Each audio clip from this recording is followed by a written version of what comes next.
Welcome back. Now in this video, we are going to enter into one of the autoresponder company accounts. We're going to set up an email list, and we're going to set up a form where people can put their name and email address in order for them to become part of your customer database. Now, while you can certainly use any of the other autoresponder companies that we talked about in an earlier video, we are going to be working with GetResponse for this course. So we're going to go into the GetResponse dashboard, and we're going to start by setting up a list there.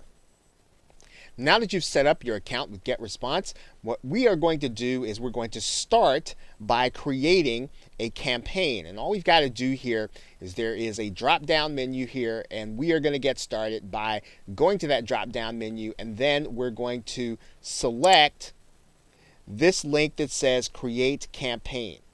And we're going to start there. So go ahead and click that link that says Create Campaign. And then you're going to come to a space where you're going to name your campaign. Now, this name does have to be unique across all of the GetResponse customers as well as all of their lists. So one of the things that I do in order to create a unique name is I will name it based on my niche as well as the year as well as the month, and then sometimes even the day. So in this particular case, if I'm going to be working with the internet marketing, and I'm going to be working, let's say, in February of 2015, and let's say I might be working at the 28th day. Okay, then this will give me an idea, and it'll also give me a little reference point as to when I actually created the list. And so I'm going to go ahead and click Create Campaign. And what you're going to notice there is that this has already been successfully created. Now, you may get a message that says that your list name has been taken. You might have to do another one. But if you pretty much use something like the system that I just showed you, you are going to be fine in terms of your name being available. Now, you're going to see four spaces here.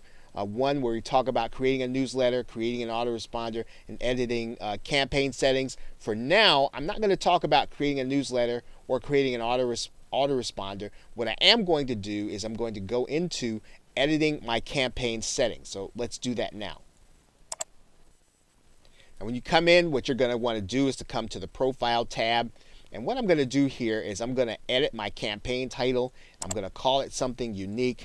I'm going to write in a unique title based on what I know I'm going to be doing in terms of collecting names and email addresses for this list. Okay, so I have a unique name. I'm going to click Save. Then they kind of want you to kind of put your list into a category. We can do that. And in this particular case, I'm going to say that I'm primarily focusing on education. And then I'm going to go ahead and save that. I'm going to do my campaign description. Okay, so I've got a little description there. I'm going to go ahead and click Save. Right, and because it's going to be about those who want to learn how to make money online, I'm going to write that in there. Whatever your particular market is, you can just write that in there into your campaign description. If you have a logo for your online company, you can put that there. All you're going to have to do is upload it. I'm going to skip that step. We're not going to do that right now, and we are going to go on to the next step. Now, if you're just getting started, you can leave these default settings the way they are. You do want to have a confirmed opt-in for those who subscribe by email or web subscriptions. When you get more advanced, you may want to work without the confirmed opt-in, but as you get started, it's best to go ahead and use double opt-in. You can actually have this message being sent by HTML, or in other words, they're going to see images instead of just a plain text email. But again, you can leave these default settings unless you have an idea of why you want to change them to either a custom URL. You can just let your confirmation page be hosted by GetResponse. So we're going to leave those settings there. Now, what I'm going to do now is I'm going to go back to this general tab here, put in any details that I'll need. But for the most part, I'm going to suggest that you leave the default settings in the general tab unless you have a reason to change them. Now, if we completed that, we're going to now go to the next step. And that next step is to create a web form. So we're going to go here, we're going to click Create New, and we're going to click that link in the dashboard.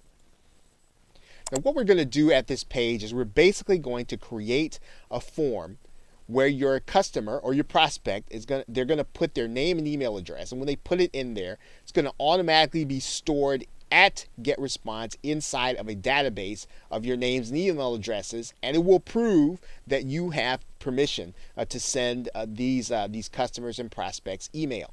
So what you're going to do is to pick one of these designs, maybe one of the ones that you feel is most or closest to what it is that you are going to be offering. And then when you do that, then you're just going to click and you're going to click apply. And then that's going to give you the ability to work on this to work on this some. If you want to make it larger, you can do that. And what you're going to do here is you're going to write in here. Things that will entice your site visitor in order to come and actually get what it is that you have to offer them. Now we're going to be talking about that in the next video. We're going to be talking about giving your site subscribers a bribe in order for you to get their name and email address. And this is what you're going to kind of fill in here. We do have to do this step before we talk about a bribe so that you'll know how to edit your form. And when you determine what your bribe is, you're going to write in here something that will entice your visitors to want your bribe. But for now, what we're going to do is we're just going to write in a line here, even though we know we're going to come back and change it. Okay, so I've written this in here. And again, we may come back and change this once we determine what our bribe is. I'm going to click apply. And then we basically have a form where our users can actually sign up. If you want to work with that button to make it a little more centered. And then what we want to do is we want to just click next step, and that's going to bring us to a page where we're going to be looking at the list of choices here. We want to just leave the default settings the way they are and click default thank you page, because that's where we're going to look. Now when you get to be more advanced or you have a good idea of what you want to do with some of these other things, you can do them. But if you're just getting started, it's probably a good idea just to use the default settings and to go forward. So basically now what we're going to do is we're going to go to the next step. We're just going to click next step here. And that's going to bring us to this page. Now, for purposes of this course, we're going to use this button that says GetResponse is going to host our form. And we're going to go ahead and click copy to clipboard. And then we're going to have the URL that's actually going to be our form. We put that URL in our browser. We notice that our form comes up here, and now our customers now have a place to put their name and email address. And when they do that, they're going to be part of our database. You'll also notice that you can actually make changes and edits to the form where you have there. You can actually change the look and feel of this if that's not something that you like, and make it into something that you like. And then you will then have a squeeze or autoresponder page in order to start collecting leads. Of course, to edit the form, we could just go back to the previous step and go back to the design phase, and then we can make it look exactly the way we want. But for the most part now, we have a form that we like. We have a form that we now can work with, and we are going to now go to the next step.